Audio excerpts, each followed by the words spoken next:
आज आपण करूयात वाटली डाळ। ही वाटली डाळ चैत्र महिन्यामध्ये आवर्जून करतात। अगदी सोपी आहे, पटकन होणारी आहे।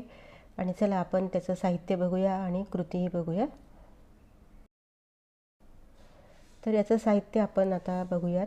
इथे 1 चमचा मी जिरे घेतलेले आहे, छोटा चमचा, आणि अगदी अर्धा चमचा लाल तिखट घेतलेला आहे, 3 हिरव्या मिरच्या घेतलेल्या आहे, अगदी कमी तिखट आहे, अर्धा चमचा हळद घेतलेली आहे, 1 इंचपर्यंत आलं, अर्धा छोटा चमचा हिंग आणि अर्धा छोटा चमचा मोहरी आणि स्वादानुसार मीठ। ही डाळ आपल्याला अगदी नॉमिनल तिखट करायची आहे, कारण ही ताटातली डावी बाजू असल्यामुळे चटणीप्रमाणेच आहे, त्यामुळे अगदी कमी तिखट करूया। हवं तर याला आपण डाळीचं पिठलंही म्हणू शकतो किंवा झुणकाही म्हणू शकतो किंवा डाळीची चटणीही म्हणू शकतो। प्रत्येक भागाप्रमाणे याचे नावं बदलत जातात, त्यामुळे ही चटणीचा प्रकार असल्यामुळे अगदी मी नॉमिनल तिखट केलेले आहे। तुम्ही तुमच्या आवडीनुसार तिखटाचं प्रमाण वाढवू शकता। नमस्कार, डेस्टिनेशन चॅनलमध्ये तुम्हा सर्वांचं मनापासून स्वागत आहे। ही डाळ आपल्याला 5-6 घंटे पाण्यामध्ये भिजवून घ्यायची आहे। तर मी हिला 5-6 घंटे पाण्यात भिजवून स्वच्छ घेतलेले आहे, धुवून घेतलेले आहे। आणि आता आपण याला जाडसर अशी वाटून घेऊया किंवा मिक्सरमध्ये काढून घेऊया। पूर्वी मिक्सर नसायचे, त्यामुळे लोक पाट्यावर वाटलायचे, त्यामुळे त्याला वाटलेली डाळ अशी नाव पडलं असावं असं मला वाटतं। त्यात 2-3 हिरव्या मिरच्या घालायच्या आणि अद्रक घालायची। वाटलंच तुम्हाला लसूण घालायचं असेल तर तुम्ही लसूण घालू शकता। तर आता ही आपण जाडसर अशी पेस्ट आपण करून घेतलेली आहे मिक्सरमध्ये।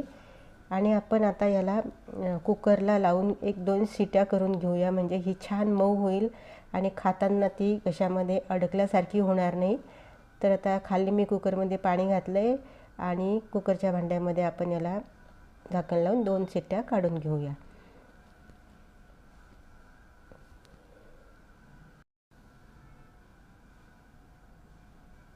तर हे बघा, आता कुकर आपलं थंड झालेलं आहे, म्हणजे त्यातली वाफ गेलेली आहे। 2 शिट्ट्या मी कुकरला काढून घेतल्या आणि आता ही बघा, ही आता थोडीशी ड्राय झालेली आहे आणि हात लावून बघितलं तर छान अशी मऊसुद्धा झालेली आहे। म्हणजे ही डाळ आपल्याला खाताना अगदी मऊ लागणार आहे, बिलकुल अशी घशामध्ये असं होणार नाही। तर आता ही आपण चांगली मोकळी करून घेऊया, म्हणजे आपल्याला मिक्स करायला चांगलं वाटेल।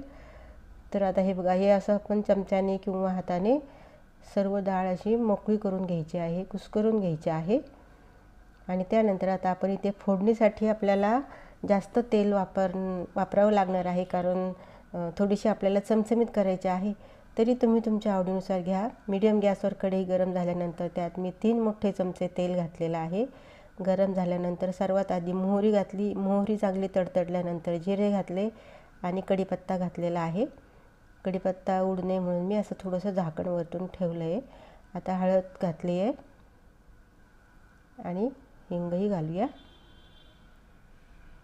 हे असं अगदी कमी साहित्यामध्ये आपली ही वाटली डाळ मस्तपैकी छान अशी टेस्टी होणार आहे। तर आता ही आपण सर्व कुस्करून घेतलेली हे कुकरला लावलेली डाळ वरून घातलेली आहे। तुम्ही आवडीनुसार साखरसुद्धा घालू शकता, मी इथे मीठ घातलेलं आहे। आणि हे आपण चांगलं मिक्स करून घेऊया। आणि गॅस आता मी अगदी लो ठेवलेला आहे। अगदी लो गॅसवर आपल्याला हिला 4-5-6-7 मिनटं परतून घ्यायचे आहे। छान असा कलर सुटेपर्यंत, छान असा रंग येईल, तिला थोडासा चेंज होईल, त्यानंतर आपण ही आपली डाळ तयार झाली असं समजूया। आपल्याला हे मिक्स करत करत यातल्या ज्या गुठळ्या राहिलेल्या आहेत त्यासुद्धा आपल्याला इथे मोडून घ्यायच्या आहे। तुम्ही बघू शकता, मी आता मिक्स करते आहे तरी ती छान अशी आपल्याला सॉफ्ट आहे अशी जाणवत आहे। 2-2 मिनटासाठी झाकण ठेवायचं आहे आणि खाली लागणार नाही याप्रमाणे तिला आपल्याला सारखं ढवळत राहायचं आहे।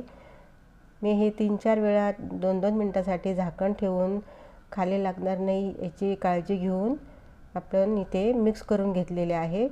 तुम्ही बघू शकता सुरेख रंग आलेला आहे। तर आता आपण पुन्हा झाकण ठेवलं होतं, आता बघूयात। पुन्हा आपण याला चांगल्यापैकी मिक्स करून घेऊया आणि वरून आपल्या आवडीनुसार आपण इथे कोथिंबीर घालूया। जर तुम्हाला ओलं नारळ घालायचं असेल तर तुम्ही आत्ताही घालू शकता, किंवा सर्वांना घरात आवडत नसेल तर ज्याला आवडेल त्यांना वरून दिलं तरी चालतं। आता इथे मी सर्वांना ओलं नारळ आवडणार नाही, त्यामुळे मी आता इथे घालणार नाही। हे बघा, तुम्ही बघू शकता छान असा रंगही आलेला आहे आणि छान अशी सॉफ्ट आणि मऊ अशी ही आपली वाटली डाळ तयार झालेली आहे। तुम्हाला जर तिखट मीठ कमी वाटत असेल तर आत्ताही तुम्ही इथे ॲड करू शकता। हे आता थोडासा रंग छान असा इथला बदललेला आहे आणि छान मऊ झालेली आहे, मोकळीही झालेली आहे। अशीच डाळ आपल्याला अपेक्षित आहे। ही वाटली डाळ मोकळी होणं गरजेचं असतं, कारण ती खायलाही चांगली टेस्टी लागते। हे बघा, आता ही आपली अशी पटकन वाटली डाळ तयार झालेली आहे। आपण आता सर्व करूया। तुम्ही वाटली डाळ कशी करता त्याची रेसिपी मला जरूर कळवा आणि मी अशा प्रकारे केलेली आहे। तुम्हाला रेसिपी आवडली असेल तर जरूर करा आणि केल्यानंतर सांगायचं विसरू नका। भेटूया नवीन व्हिडिओमध्ये अशीच एखादी छानशी रेसिपी घेऊन। तोपर्यंत मस्त खा आणि स्वस्त राहा।